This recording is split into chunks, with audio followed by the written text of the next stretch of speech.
What's up, you guys? Welcome to episode 333 of the Established and Run NBA podcast. I'm Mike Gallagher with Drew Dinkmeyer to talk through some Eastern Conference. Also talking MVP straw poll from ESPN that came out today. Should be fun to parse through that. Again, with me to do so is Drew Dinkmeyer. How's it going? It's going great, Mike. And Established Run NBA podcast, not only on Spotify, Apple, wherever you get your podcast, but now on YouTube. Thanks to the great video team behind Established Run, we will be presenting this podcast on YouTube in video form. So if our dulcet tones were not enough and you need our beautiful, soft-skinned faces that are not weathered from the outdoors because we just sit inside and grind NBA all day, you will have that available to you on YouTube, where you can also find our injury report analysis show Monday through Fridays at 2 o'clock Eastern. Yeah, so again, Tim Bontemps writes this straw poll. He communicates with all the voters, which I cannot believe how hard of a task that is. And the results, are, again, they're on ESPN.com. It has Joel Embiid first by a pretty good bit at 848 points, with Jokic at a fairly distant second at 630, and then a pretty big gap to Giannis at 352, SGA at 340. So I guess, does Embiid to be this heavy of a favorite to you? So I think this is where you'll get into the conversation about some of the advanced statistics, which will still, like LeBron, Raptor, those types of statistics that will still have Jokic and his impact on the court ahead. But I really think if you look back at kind of this time of the year and what we've seen so far to this point in the year, and certainly Embiid has benefited from a very soft schedule. They've had one of the softest schedules in the NBA in terms of facing the weakest teams in the league. But coming into the season, we had all these question marks about the Philadelphia 76ers and the James Harden situation and what that trade would look like and what the aftermath would look like. And we were talking about, hey, this could go bad in a way that is franchise altering for the 76ers, because Joel has sort of hinted at, like, I need more help to go out and win titles. And to Joel's credit, they make that trade. They don't bring in any of the big name help pieces that you would think a star player would be asking for.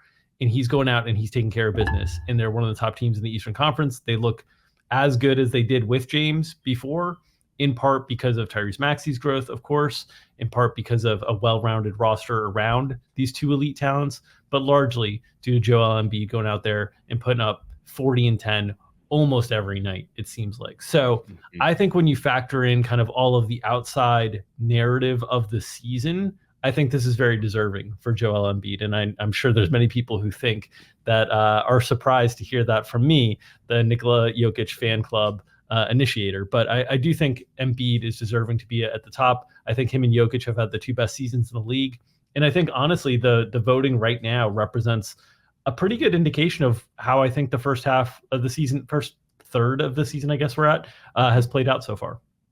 Yeah, and a little bit of, I think, recency bias is helping him a little bit. His December is insane. Over December, he's at 41.4 points, 13 boards, even 4.5 dimes, 1.9 blocks, 1 point. He's just mauling. And the free throws, he's just making everything at the line right now. We saw him go 17 of 18 last night against the Wolves. Certainly, deserve. They've been doing this for a couple weeks now, but this is when he had recently dropped 50. And just going off 30-10, he said, every night, averaging 40 and 13, just insane. So, yeah, he deserves it. Will he come back to earth? I think it'll tighten a little bit. Jokic has been, pretty solid. Denver's still a little inconsistent on the road. Things working against him there, but yeah, certainly deserved. I don't really think there's much to add on Jokic. It's kind of straightforward. He kind of is who he is. He hasn't really it's like Embiid's gotten, I would say, markedly better. I don't really think Jokic has gotten a note. Like, this is just who he is. Do you think Jokic has kind of gotten better? It's almost like Jokic is just playing as well, but Embiid's playing better. That's kind of how I would break it down for the two.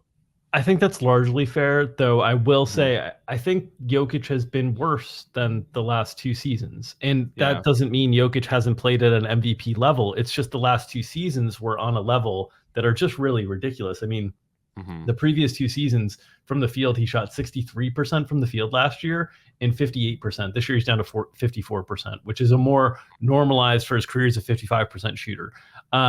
He's had a few game stretch that really decimated the field goal percentage, and it's largely confined to that stretch. But I don't think he's, I don't think he's lost a step or anything. He's just been a little bit less efficient shooting the ball than he had in years past. And I think it goes to, from my vantage point, it's more of the previous 2 years.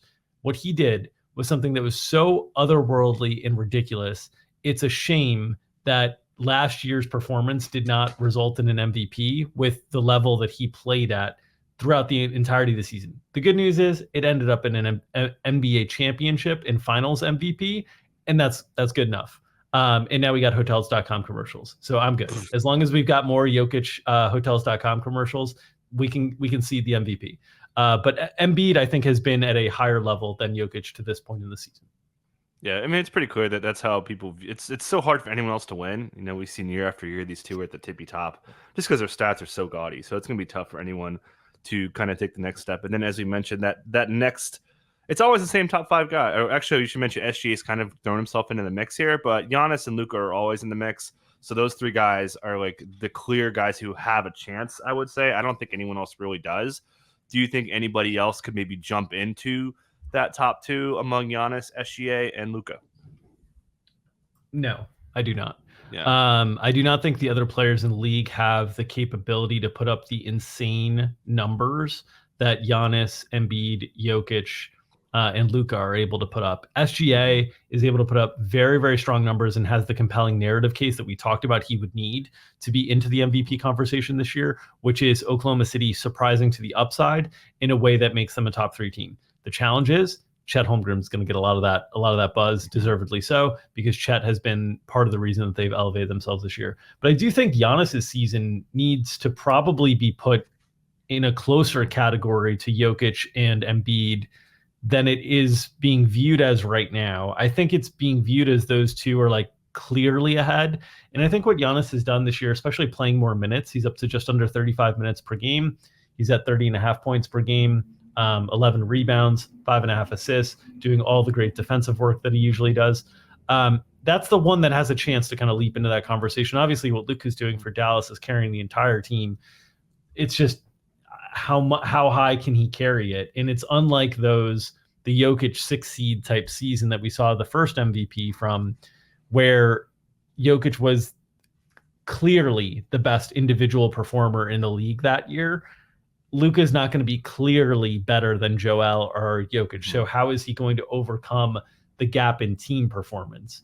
And right now, it's only 1 game in the loss column from Dallas to Denver and 3 games in the loss column to Philadelphia. So maybe they overcome it, but the likelihood is low given the quality of talent on the 2 teams. So I think those seasons are MVP level seasons, as we said the last few years about this top group of players. It just is coming in an era where to win the MVP, it's an even bigger season than a normal MVP type campaign. Yeah, I think Giannis is the only one who has chances because he has a chance to maybe be the top seed. It's gonna be tough to beat Boston and kind of get up there, but that's the case. And the numbers are almost just as good. But maybe Embiid gets dinged up. Maybe Denver doesn't finish top 3. You got the people are exhausted voting for him. So yeah, I think Giannis is up there. It's just gonna be tough. Somewhat surprised that SGA has more first place votes than Giannis did. So that was, I think, probably just the people who voted for him, like, oh, look at the shiny new MVP guy. But they've been playing great. OKC has been one of the best teams in the NBA. So other than that, I don't really think there's too much to talk about here. Someone gave Jason Tatum a first place vote. I would assume that's probably a Boston writer. Yeah. And then Halliburton got a third place vote. Anthony Edwards got 3 third place votes. And then Rudy Gobert even got a 5th place vote, which not crazy with the way their defense has been. De'Aaron Fox got a 4th and a 5th place vote.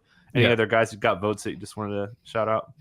I mean, LeBron, like we're in year 20 plus or whatever, and he's accruing 3rd place and 6th place votes. Which, look, I think LeBron's season has been awesome. I would rate Anthony Davis's impact as stronger than LeBron between the two of them if we're doing that. But just the accomplishment of being in the conversation at all at this stage of the career speaks to the ridiculousness of LeBron James.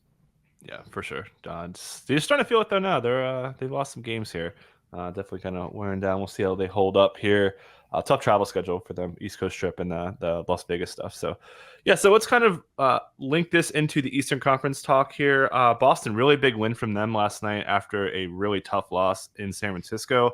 Just marvelous game from Derek White. Drew Holiday gave him good minutes. Kristaps was really good, and they really missed Kristaps in the Golden State game. So, yeah, the top 6, it's kind of the same story. I don't really think there's much to add. This team hasn't lost at home yet. Curious to see how they kind of play it. We saw them fumble in their home games last year, But yeah, how do you kind of handicap Boston compared to the field? It's pretty tight. They're only a game up on Milwaukee, who's playing really well. Yeah, I think the thing with Boston is sort of the same deal each and every year, which is they just kind of dominate the regular season. We dream on kind of it all coming together in the postseason.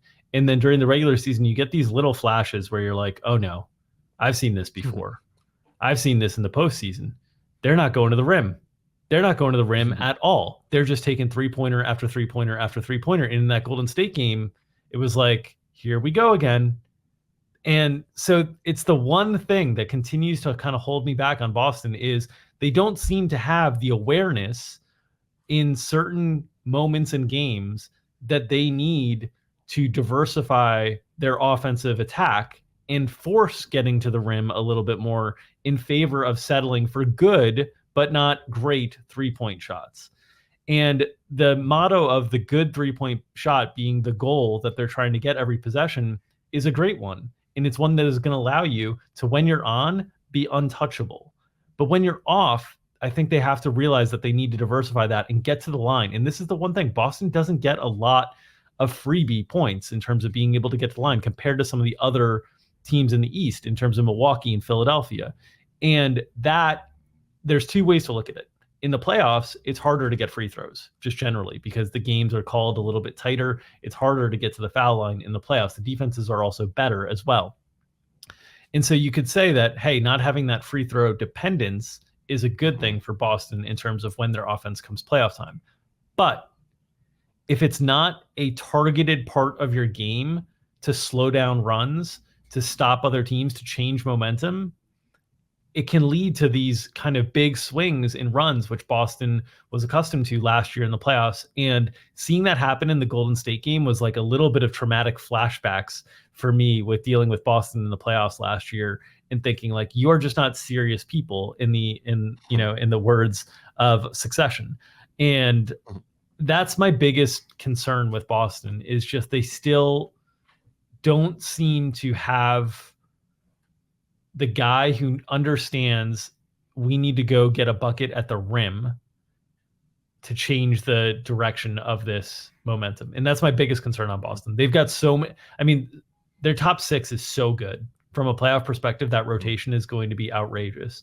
And they could coast. I could see a scenario where Boston plays their best basketball come May and June, and they coast through the playoffs because they are that good and that talented. But I worry about when things get tough because they are so comfortable relying on this three-point shot. Yeah, just a couple things to add to that too. Like they're number one in 3-point rate, but they're actually like middle of the pack for like unguarded catch and shoot shot. That's like the highest quality 3-pointer you can get. So they are full on leading into the quantity over quality aspect of their 3-point shooting, and obviously it's working. They're playing really, really well. And yeah, their rim frequency is low, and their transition frequency is high. They're top 10 in transition. And if you shoot in transition, your probability of getting a rim shot is way, way higher. So I don't have the exact stats on what their half court rim frequency is, but it's going to be really low. They don't really shoot, and they don't really care about that. So, but it doesn't. I mean, they're so good at everything else. We saw Kristaps in the post last night, killing Herter in the post. We saw him, roll his ankle. He better be okay. They need him to be healthy, man. Kristaps, like. Just a quick, he's been really, really good. I mentioned like game changer, getting MVP love. He's been the whole deal. The Kings couldn't score in the basket underneath him. Yep. And their rim protection is just as good as Minnesota is. So yeah, they could take away the easy stuff better than anybody in the NBA, but they make it harder than themselves on offense. But who cares? They're one of the best offenses in the NBA. So if it works for them, great. It could be better. It's gonna be tougher in the playoffs as they face tougher teams, but. I guess they kind of cross that bridge when they get to it. But yeah, Drew's been a magnificent addition. Derek White is playing freaking awesome. I saw people making a case that like Derek White's been the most valuable player on the team, and like it sounds insane, but it's not really wrong. Anybody you wanted to kind of shout out on like besides the top Jays? I think you hit on it there, but it's a team that is a lot of people are enamored with the Jays and Jason Tatum and who deserves the credit between Jason Tatum and Jaylen Brown. And I think the reality of this is that Jason Tatum is a fringe MVP level star in the game, right? I hope that is not taken as a knock. I know some people out there will be like, oh, that's a knock or whatever. He's one of the top 10 players in the league. But he has not shown to this point in his career that he is a guy that on his own, which there are very few guys in the NBA that on their own can kind of elevate teams to playoff series wins and whatnot. He has not shown that he has been that. Jaylen Brown, the conversation has all been centered around, is Jaylen Brown that? Can Jaylen Brown get to Jason Tatum's level? And here's the thing. The reason this team is so good and has been so good for a long time is all the pieces around them are really underrated players. Mm-hmm. Al Horford's been a really underrated player his whole career. Derek White, super underrated player. They added Drew Holiday, who went from underrated to properly rated to maybe back underrated again. And they just have a lot of really good guys. And Derek White and Kristaps Porzingis this year, I think they've played at the level of like top 30 players in the league. And I don't think people are thinking of them in that context. And I think people are wanting, as you see with the MVP straw ballot, right? Somebody wants to give Jason Tatum an MVP ballot. I don't think Tatum's been any better this year. Substantially better than he's been in the past. And I think all these guys around him are making things even easier for him. So I think this is just a really, really like 1 through 6, awesome team. I just want to see them show a little bit more resolve and strength in knowing that they have to change the momentum of games, not with shooting, but at times with physicality. And I think you need to have both ways to play, and their skill set should make them be the most diversified offensive juggernaut in the playoffs. Their skill set as a team, all their individual players, but they choose not to play that way. And so they open the door for a Milwaukee or a Philadelphia to just kind of bruise their way through. And that's my concern for Boston. But yeah, Derek White and Kristaps Porzingis have been incredible this season. Yeah, and should mention, Mike Brown actually complained about how physical Boston was last night, and they were like, we saw De'Aaron go 26 in the first, I think he had first half, and then like almost scoreless in the second half because they were just all over him, and they weren't getting any calls, and Mike Brown was pretty upset with that. But yeah, they've got a lot of physical defenders too, so they could kind of drag you in the mud when they need to, but they don't want to play that way. So I think they can kind of flip switches if they have to. So, but yeah, they're awesome. Would you agree that they're the favorite at this point to maybe finish number 1? And probably, I think they're the best team in the NBA. So, yeah, I think from a regular season standpoint, they're definitely the favorite to finish number 1, and that's a huge edge in the East. We've talked about this the last 2 or 3 years because there's 3 top teams, and if you can avoid going through one of them, it's a huge edge. So I think they will play to prioritize that. I do have some of my own dollars invested on Philadelphia landing with the number 1 seed, but I think Boston is the clear favorite. Yeah. I guess let's talk about Philly since you brought him up. We talked about Embiid already. Tyrese Maxey was magnificent last night. We saw him kind of give Jaden McDaniels the business. Really just, it was almost like my turn, your turn. When Gobert was on the court, it was Maxey's time. When Gobert was in foul trouble, it was Embiid's time. And that's kind of how the game really went yesterday. But Maxey's been tremendous. Tobias Harris has been like low-key. I saw Sixers socials like putting out him to make the All-Star team, which there's like no chance of that happening. But he's been very good. Marcus Morris's defense was pretty weak. Like everyone loves to clown Marcus Morris, but I thought he gave them good minutes yesterday. Oubre has been pretty solid. They're getting, they're not like Boston level of role players, but they're getting what they need out of those guys. While Embiid, and just one thing I actually wanted to add while you were talking about Tatum, and just while you were talking made me think, like, how many times do you say like, oh man, Jason Tatum got him that win? Maybe like 3 or 4. How many times you say SGA got him that win? Embiid got him that win. Yeah. Curry got him that win. Giannis got him that. Like so many. Like, and I love Tatum. Tatum was one of my guys last year, but he doesn't like impact the game where you're like, oh man, he took over. But he's really solid. So I just wanted to mention that. But if you want anything on Maxey and Philly role players. So I think Philly, one of the things that they've sort of, and I think Daryl's always known this, because if you look back at Daryl's team building around, Harden in the past, it was always like, let's get these floor spacing 4s that defend, and we can make things that work with those types of players. And if we get those types of players, we can really make them work. And you saw him prioritize this with not the 4 spot, but with D'Anthony Melton at the 2 spot before. And then you go in this trade with the Harden trade, and you come out with Batum and Covington and Marcus Morris, and it's all of a sudden it's okay. We've got range and shooting, and these guys night in, night out. We might not know which guy we're going to get that's going to be the guy, but we got 3 different options that we can throw at teams and try to figure out who kind of fits in the matchup. And I think that's useful come playoff time for Nick Nurse to have at his disposal. Maxey's been incredible. The thing that makes him so unbelievable to me, and it's the same thing with Tyrese Halliburton. It's there's Tease and Tyrese and Halliburton and Maxey, but there's no turnovers in either of these guys. They hold on, they control the ball and control the game so well despite having it in their hands all the time.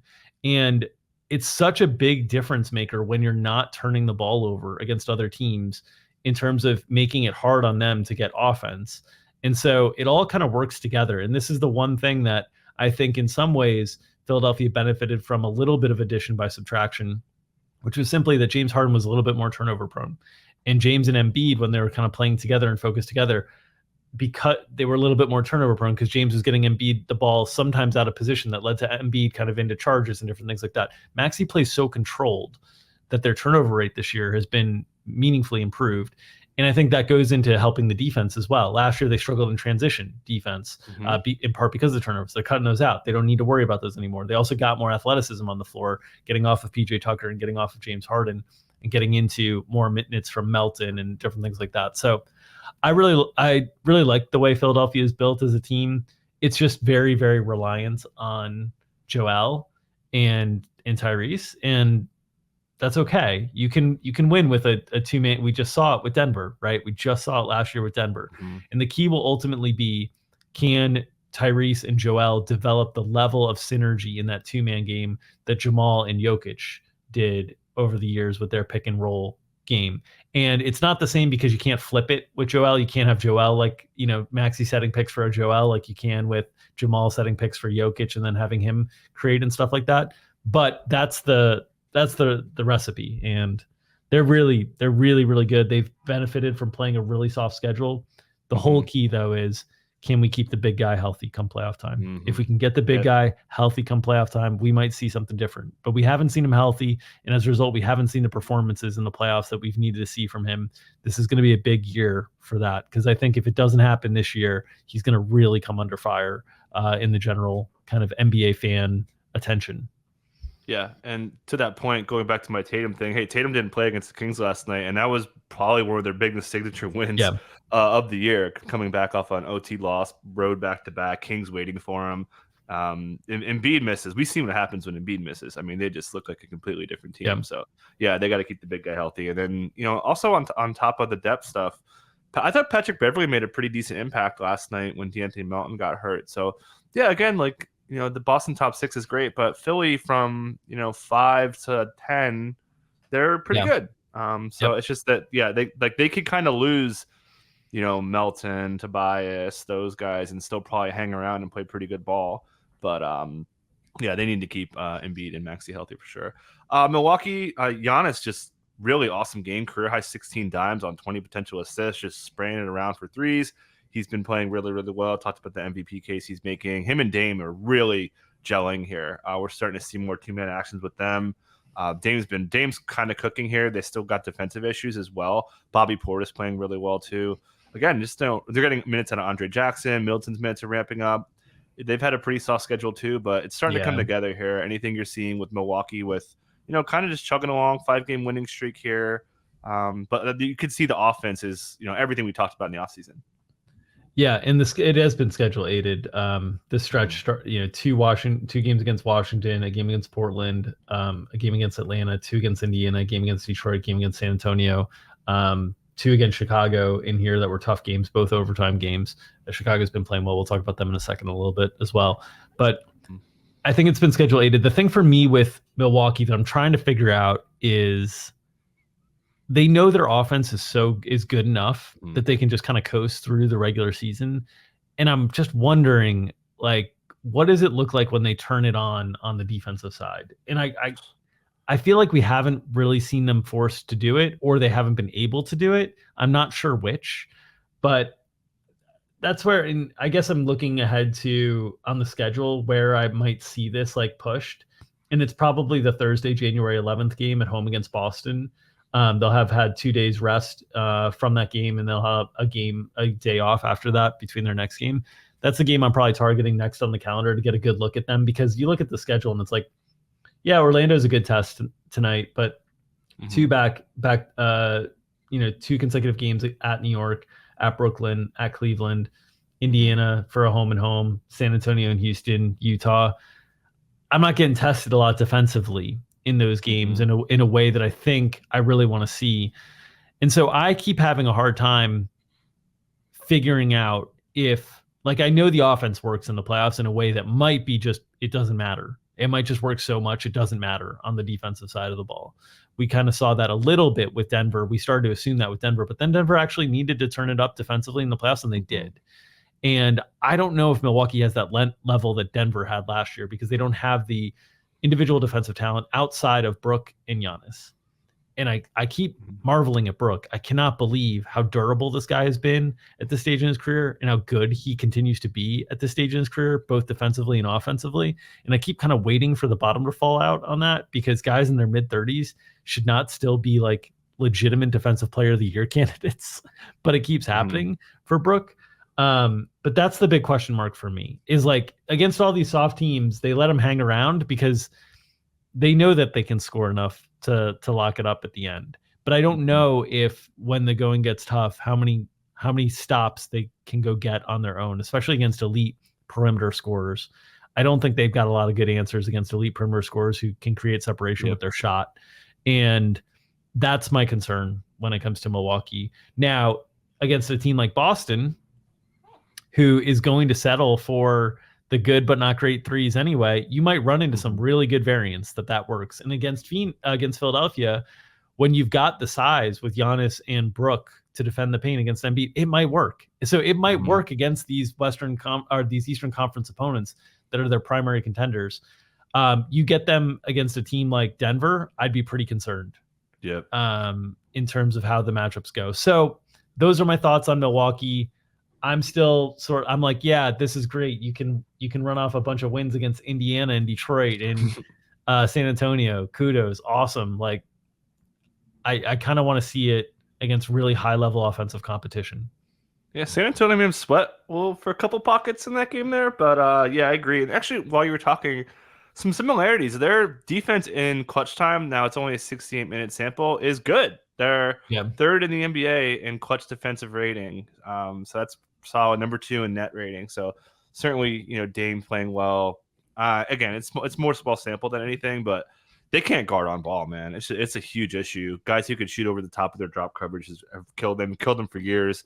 But their rim defense isn't as good, and again, they're just a little bit more vulnerable. New coaching staff, I think they'll get better. We're seeing, but their offense is just nuclear here. So the similarities there, though, is what we hung our hat on Denver last year, which was we kept saying, I know Denver on the whole doesn't look like a great defense, but in all of these clutch statistics, they look pretty good, and that was something that we held onto. Now, we felt more confident in Denver's defensive talent with KCP and with Aaron Gordon.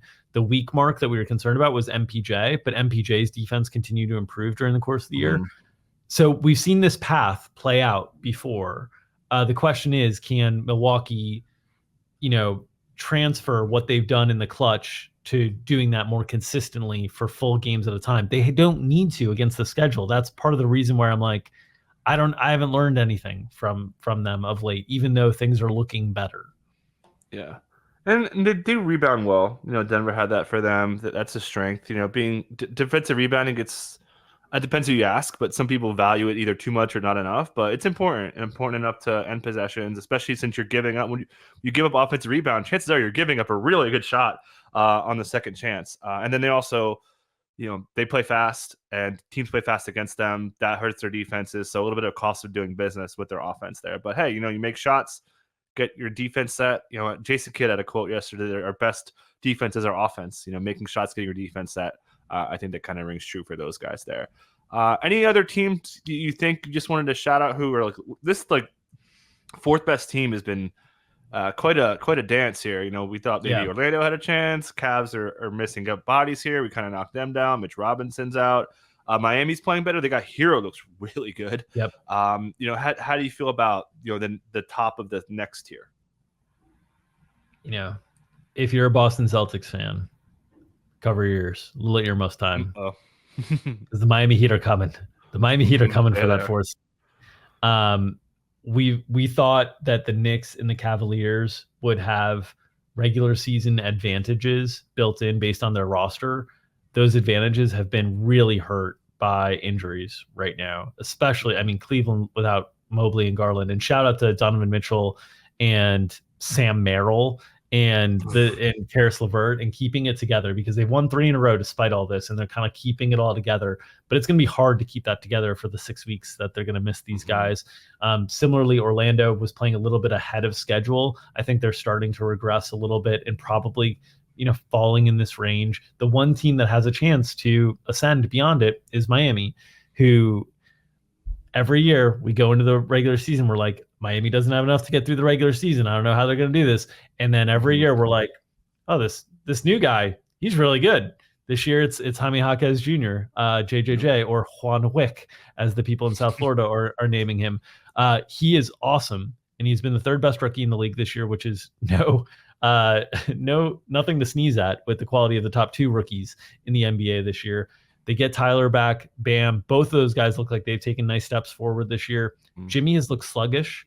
I think they could use some time off for Jimmy. The defensive stats haven't been there for Jimmy. That's an effort thing. So I feel like he's just kind of grinding his way through the season. They tend to manage their way through these spots, and they've largely taken care of business on a schedule that's played more road games than home games early in the season. So I always had concerns about Miami getting through the regular season just because they're so thin. They've shown improved depth during the course of this season with Juan Wick. And I think they're coming for that 4 seed. And if they're coming for that 4 seed, the last thing the Boston Celtics want to see is the Miami Heat in the playoffs. I think Celtics fans are just so done with it and so worn out by Jimmy just like willing the Heat into these competitive series with Boston. But I think that might be where we're heading. Yep. Well, at least I got Drew Holiday. Drew Holiday's sometimes he's been good. Sometimes he's been really bad. Drew Holiday in the playoffs last year against Jimmy Butler, that was nightmarish for Drew. Yeah. So I don't know that it solves all the issues. Yeah. I don't think. Well, just Jimmy doesn't matter. Like, do you throw out every statistic that Matt with Jimmy? Just like, all right, is Jimmy on? Okay, he's gonna ball out. Yeah. But yeah, I want to shout out Tyler Hero, man. Gets Jaden McDaniels in his return, cooks him. Poor Jaden, he's had 2 rough games in a row. And then, Orlando, top 5 defense, goes out there and almost hangs a 30-point triple-double. Just been really, really strong. Again, like you mentioned, Jaime Jaquez, Haywood Highsmith's better this year. Lowry's giving him serviceable minutes. They're cruising here, though. And Bam, should shout out Bam. Yeah, Bam can shoot off the dribble. His dribble jumper efficiency is up 10% from 41% last year to 51%. So it's a good shot now when Bam shoots off the dribble. So yeah, Bam's looks really, really good on the offensive end. Okay, so yeah, I completely agree that Miami is certainly the most dangerous, both as a 4 seed and is just advancing because duh. But let's talk about the Chicago Bulls. We've done a lot of panic button, all this stuff. Zach LaVine's out. They're gonna start tanking. What could you get for Alex Caruso? Yada yada yada. But 7-3 in their last 10. They're passing a ton. They're getting great shots. Kobe White we'll talk about. But why is Chicago kind of making noise as a play-in team right now? Well, 7-3 in the last 10 is a note for sure. But then you look at the quality of opponents during this 10-game stretch, and that's when you really take notice, because the 10-game stretch includes 2 games against Milwaukee, 2 games against Miami, a game against Denver, a game against Philly, a game against Los Angeles, and a game against the Pelicans. So, yes, there was a home game against Charlotte and a road game against San Antonio in there, but 8 of those games are playoff level teams and pretty high end playoff level teams in terms of the teams we're talking about. And they went in to Philadelphia and got a road win in Philadelphia as well. Kobe White's been incredible. Vucevic has been playing really well. They've been shooting the 3-pointer, which is something that, the Bulls basketball hasn't seen in quite a while. And they're playing really hard-nosed defense. In a lot of these games, they haven't even had Alex Caruso for a lot of these games, their best defender. Now they're without Torrey Craig, probably their 3rd best defender. So they're just kind of making it work. And Billy Donovan's a pretty good head coach who's been dealt a difficult hand in Chicago, kind of managing all these parts that didn't fit that great together. Kobe White's ascension is really the big story here, because he has shot the ball at Steph Curry levels for 2 or 3 weeks now, and has been getting his shot in ways that are similar to Steph in terms of using screens and kind of hiding behind screens and then launching. And he looks great. And all of a sudden, the contract that they have on him looks really good. Patrick Williams has been playing really well. We finally look like we're getting a little bit of a mini leap from Patrick Williams. We've been looking for any semblance of a mini leap while everybody's been expecting a full leap the last 3 years. We've been just looking for any semblance of a mini leap. I think we're starting to see it there. So I think there's a lot of reason for enthusiasm around the Bulls. And this is a team that also, mind you, the front office has made it very clear. They will try as hard as they can for a play-in spot. They are not interested in tanking. Like, it's just not something that they're motivated to do. And so they've even signaled, like, we're going to figure out the Zach LaVine stuff first before we even get into Alex Caruso trade stuff. Who knows if they'll actually get into Alex Caruso trade stuff, because they might push for this. Is that the best thing for the future of the franchise? No. But look, they're clearly not operating in the best interests of the future of the franchise. They're operating in the interests of the now of the franchise, because everybody there is under pressure to keep their jobs. And the schedule loosens up now. They get San Antonio at home, Cleveland at home, Atlanta at home, Indiana at home, then a home and home with Philadelphia, and then into New York January 3rd, but then a home and home with Charlotte.